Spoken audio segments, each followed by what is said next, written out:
Hi, my name is Lisa Dodson. Today I'd like to help you with the flow of the serve. You know, that really cool, powerful looking, effortless motion that really good servers have? Well, it's really not that hard. I have been at the game of tennis for a very, very long time, starting as a child player. I played for the University of North Carolina, Chapel Hill. I achieved a world ranking, and I started my teaching and coaching over 45 years ago. So I have made tons of mistakes. And today, I'd really like to skip over some of that for you guys. Accelerate your learning, get to the point, and give your serve a chance to be what you want it to be. My latest development has been this product called Serve Master, and I use it for helping with the flow of the serve, amongst many other things for the serve. And I'll be using it today in the demonstrations and the information that I give you.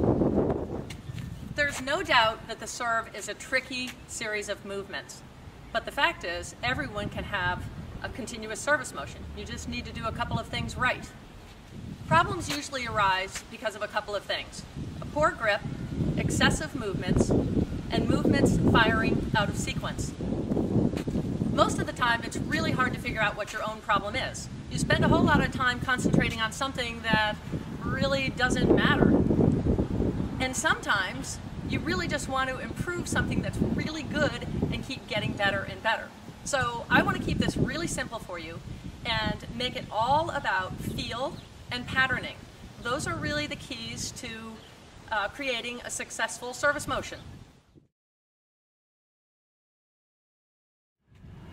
In order to attain a continuous and flowing service motion, we're going to think very, very little about the actual swing of the arm and the use of the arm, and we're going to think more about the other parts of the body that are going to enable that arm to move the way it's supposed to move. There are three things that are hugely important, and it's going to be the focus of our discussion today. Number one is the grip. How you hold onto the racket has everything to do with how your arm is going to move. Tennis pros don't just tell you to hold that grip in that uncomfortable place because we feel like it. It's an essential part of the serve. We'll get to that later. Second is coupling your toss arm with your back leg. Those two body parts on opposite sides of your body work together to gain power. The third is a very slow and precise take back or downswing, whichever you do, which will prepare you for that one moment in time that you're trying to do all this stuff for, that one moment in time when you're contacting the ball. So it has to be very sure and very precise. And if you do it slowly and you start to feel where all the body parts are, you're going to have a lot of success. Let's look at a couple of examples of an incorrect serve and the most common problems that people have with it. First, common flaws include but are not limited to the following. The information in this video can fix each of these flaws.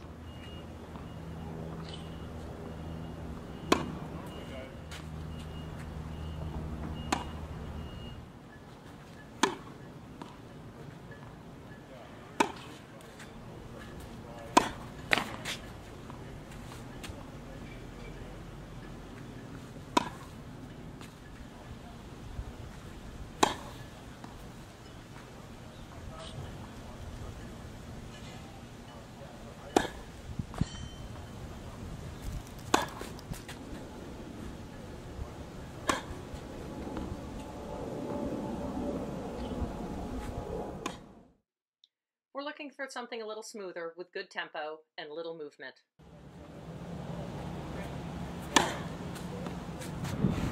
Ideally, we want to think of the serve as a swing pattern that we put the ball in the way of, and not as a hit. The worst thing you can do is try and hit the ball, meaning something like this.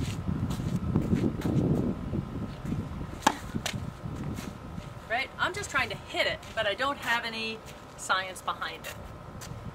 This is what I mean when I'm talking about feel, when I'm talking about timing. And what it will do for you is it will give you a great sense of fearlessness in swinging the same speed on a first and second serve and gaining power, spin, and control. So let's talk about our first of our three tasks in order to gain a flowing service motion. Number one being the grip. I touched on it briefly before.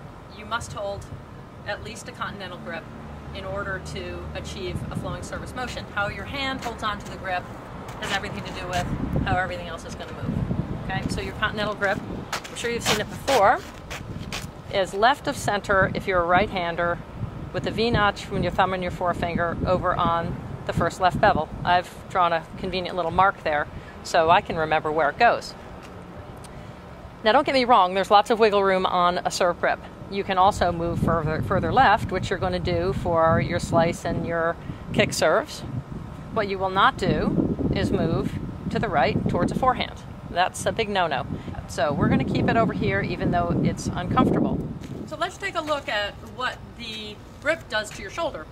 And your shoulder is a hinge pin for your arm to your body. So we really need it, and we want it to be really loose and flexible, and our shoulder can go in lots of directions. But we also want to take a lot of stress off of it. We don't want to be putting a lot of stress on this joint. So when you have this flat grip, I've got kind of a forehand grip here, what ends up happening is I get to this point and my elbow is going to collapse and come out towards you, and my hand is going to open to the sky. And I'm sure some of you have been told to close the racket face behind your head, racket behind your head with your hand, and you can't do that. So now I move my hand over, and whether I take a down swing or I use an abbreviated upswing, either way, my hand goes perfectly, beautifully right behind my head. And that's going to be a critical part of this whole process. A good grip will promote all of the right actions, and a bad grip starts the snowball effect of all the bad things that can happen to you. So if I have this flat grip and I go to serve, this is what I get, right? I may have the fast downswing. I'm definitely going to have a stop and a hitch. I can't get away from that. And so what we want is for the arm to be able to keep moving, right? Grip is going to have everything to do with that. A final problem with this grip, amongst many, is that it will shorten your toss arm. So again, remember, our body, we like to do the same thing on either side of our body. My right arm likes to do something and my left arm likes to follow. That's just how we're built. So if I have this happen with this arm, well, guess what's going to happen with the other arm? The other arm is going to stop here too, right? Your tennis pro says, continue up with your left hand, continue up with your left hand, and there's no way you're going to continue up with your left hand, because the only way you're going to continue up with your left hand is if your right arm is still moving and goes into position. When this hand stops back here, this is going to stop here too. So this starts a whole chain of events that can't be undone. Okay, so now we need to learn how to couple the toss arm with your back foot. How those two things are connected is very important. One's on the top front side of your body, and the other's on the lower back side of your body. So if we can maximize these two things and make them work together, we are going to get a tremendous amount of rotation on our serve. We're going to get rotation and upward thrust with the right hip and the left leg. So let's do a simple drill first. We're not even going to use a racket, we're going to use nothing. And all you're going to practice doing is holding this hand here and using your back leg and your toss arm. Notice I haven't moved my hand yet. So I'm really going to be pulling down with force here on the center line of my body, and then you'll see different things happen with this toss arm. Some people fling it out the back, some people keep it in a little tighter. The bottom line is it's going to help pull your front side around. This side's in the way, so we want to get it out of the way quickly, and we're using this back leg to push at the same time. So I get a tremendous thrust with my right leg starting at my foot.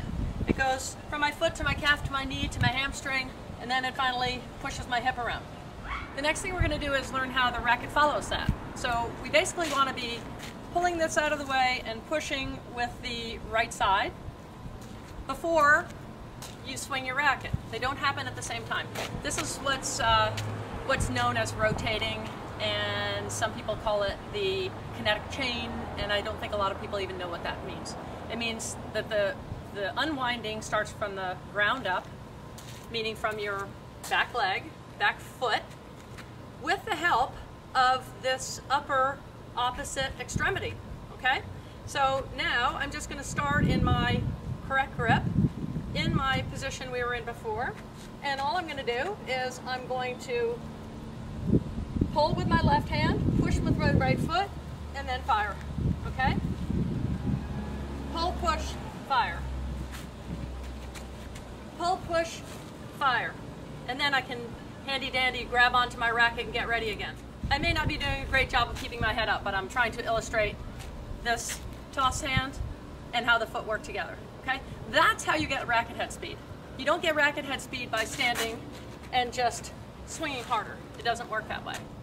So this coupling action of your toss arm and your back foot gives you tons of power, and it also teaches your body this critical timing for approaching up to the ball, hitting up to the ball. I'm sure that's something you've all been told before, but it just doesn't necessarily make sense.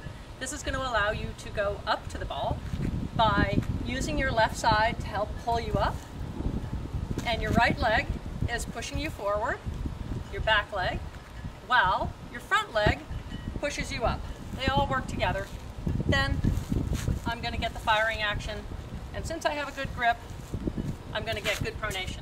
Our third point is successfully combining our take back or downswing with the racket hand and our toss motion, and making that a slow and deliberate process. So I'm not talking about being tense and deliberate in that way. I'm talking about starting your swing path properly with a very loose and relaxed hand on the grip, and determining what your path is going to be. We need to make this go slowly so that you're able to time getting to this point. Remember, we're doing this, okay?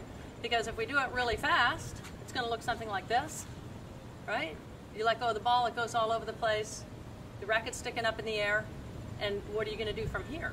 Now you have a stop here. This is your classic hitch. There are a bunch of them.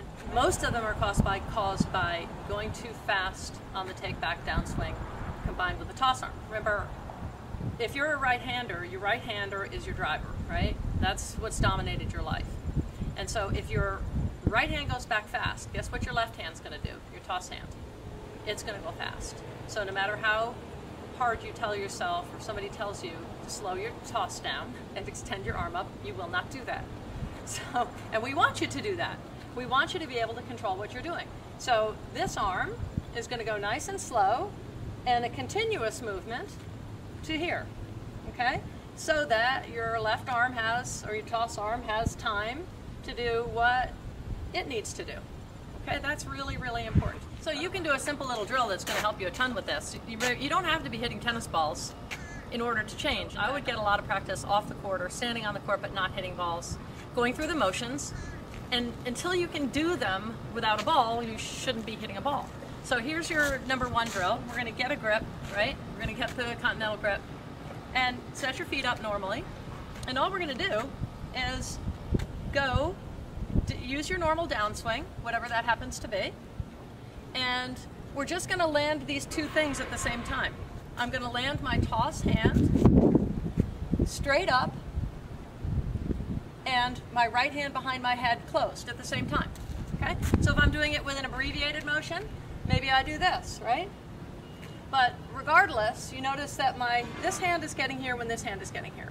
And I know we're working on a continuous motion, and I'm having you stop here and I'm having you stop here, but what we're doing is we're going through the process of learning where should my body parts be at a certain time when the other body part is in a place.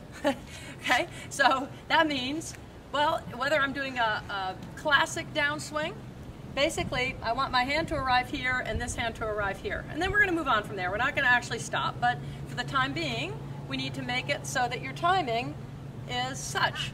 And you get used to, what does this feel like? What does this feel like? Because if you don't know what that feels like, it's going to be really hard to go on to the next step. So if you use this thing, it's really going to drive the point home. If you go too fast, which most of you aren't going to realize that you do, and I can probably guess that at least 75% of you have too fast a downswing, so that means it's haphazard, and you're going to get to a point here where you have to stop. You just have to, because you're going so fast you couldn't possibly continue through. Remember, we want our serve to be 2 speeds, not 3 speeds. So if you go fast, we go fast, stop, and then you got to get going again. Or we go slow and go. Remember, we're combining all this stuff. I'm getting my toss arm up, I'm using my left leg, all that to be able to go powerfully to the ball. Now I have to enable myself to do that, and I can't do that if this part doesn't work, right? If that goes out of control. And this handy dandy little thing will let you know if you've gone too fast, because it's going to hit you somewhere in the back. So we want to go nice and slow so that we can then put everything together. Okay, so now it's time to put it all together. You have all the tools, and it's a lot of information, but remember the three things that we're thinking about. So basically we're going to just take the items a little bit out of order. I did the pieces, and now we're going to put them together, but it's a little bit like a puzzle, and we're going to put them together a little bit differently. So we start with number one, which is the grip. Okay, nice and loose, very confident. The second part we're going to use step number 3. Step number 3 was our slow take back and toss, right? Slow take back and toss, which we're now going to take to here, right behind the head. Nice and slow, okay? Then we're going to take step number 2 and we're going to put it in. That was going from here, coupling the toss arm and the back leg. You know that one, right? And step number 4, driving that hip, and you're going to get your whole serve. We've got the grip, we've got our controlled take back and toss, we've got our pull of the toss arm and push with the back leg, and drive of the hip. And that is going to give you a continuous service motion.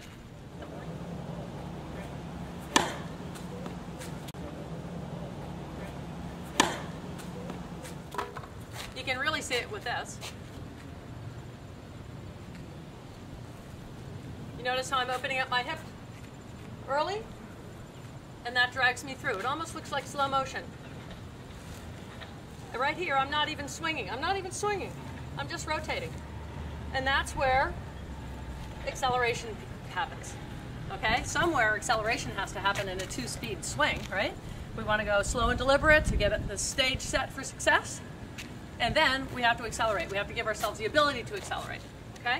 And that's going to come right after this with this hip rotation and driving up to the ball. So if you had to take a wild guess right now about what is the most important part of keeping your racket moving, I'm not quite sure what you would say. I'm going to say that it's our number 4 item here, which is driving this hip. You learned it in pulling your hand, toss arm out of the way, and rotating your foot forward and pushing your knee forward to get your hip to come forward. But doing that at the right time drags your racket through continuous motion, okay? So if I get to here on my serve, and this all looks great, except for it's not, because right now already, at this point, I already want to be starting my rotation forward with my right hip, okay? So I'm going to get to here, and I'm going to drive this hip, and look how it drags my racket through. I'm not really even moving my arm. It's my rotation that's taking me through it. So if I don't move that hip, now I got this again. Even with the right grip. And even trying to use my arm properly, I can't. So this hip and pull are the glue that bring together this continuous motion. Something that most people don't understand about this take back or downswing and toss combination is that since our arms like to do the same thing on either side of our body, we have a real difficulty because this arm is supposed to be loose and whippy, right? And it's supposed to have a nice relaxed grip on here. And this arm is supposed to be sort of rigid and straight, and the toss is supposed to come only from my shoulder. But at the same time, my hand is supposed to be nice and soft so I can release the ball at the same time. So that's just a lot of stuff going on that our body doesn't intuitively do. These are things that have to be practiced. So you need to practice a nice loose hit arm, whether you're abbreviated or classic, either way, whatever you do. And we need to practice keeping this arm straight, because what ends up happening is when this right arm bends, we see this all the time, the right arm bends, then the toss arm bends. Then your tennis pro says keep your left arm straight, and you have a hard time doing that because now your ball toss is continually going to the left all the time. It's arcing. Okay, so we want to avoid this. It looks okay from here, but this is not so good. The other thing that happens is we get both straight arms. So the left arm goes straight and the right arm goes straight, and then we have a very little bend in the back here and just a waving wrist going at the ball. So this is one of the reasons I asked you to practice without a ball and without hitting a ball, because you need to get this part down before you can actually hit a ball. You're going to really find that that's true. So again, we want loose, whippy right arm. I hate the word rigid, but we're going to use it. Rigid left arm, nice and straight, so that we can get the ball to travel straight up and down for most of our service tosses. And we'll hold on to it a little bit longer for some of our other service tosses. Okay, just a few last words of advice. I've seen it happen over and over and over where someone can go through the service motion when there's no ball, and then immediately when the ball is introduced into the picture, they're given to it and allowed to release it and hit it. They go back to the old pattern.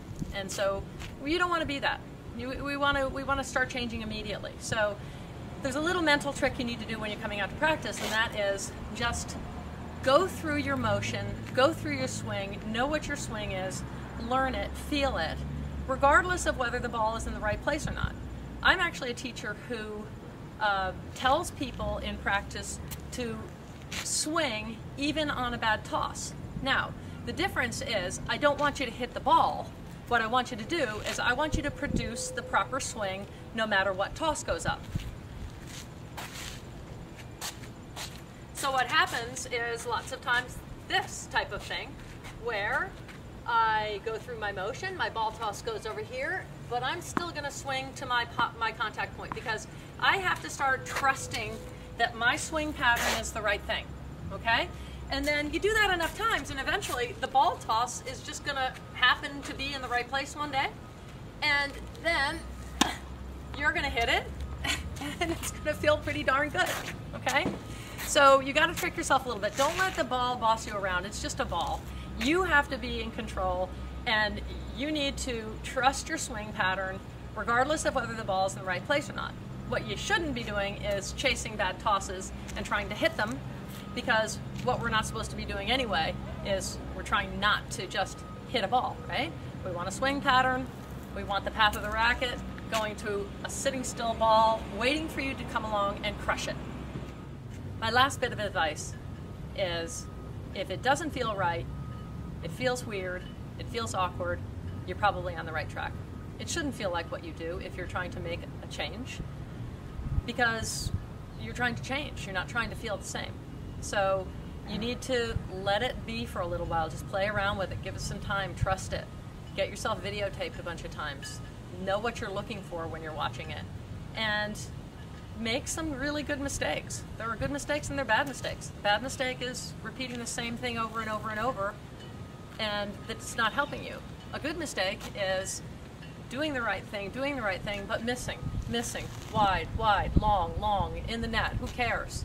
If you're doing the right thing, it's gonna come around to the ball going in the box, okay? But if you keep doing the same thing, like I'm just hitting the net top, or I'm just going 6 inches longer, well, I would, without hearing anything else, probably think that your grip is not in the right place. It's too flat a serve if you're hitting the net top and you're going this far along. You don't have any spin margin. So you've got to figure out, what is it? Number one, right? The grip.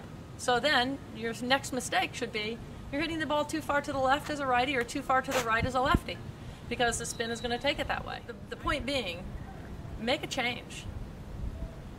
Figure out what to do. Don't give up on it. And you are going to have so much fun with this serve. It is absolutely the most challenging thing in the game, as far as I'm concerned, and really the most fun thing to master and to start to feel good about. So hopefully whatever I've told you today has been helpful. I'm always available. If you have any questions, if I made sense to you, that makes my day. That's what I'm here for. So good luck and hit some good serves.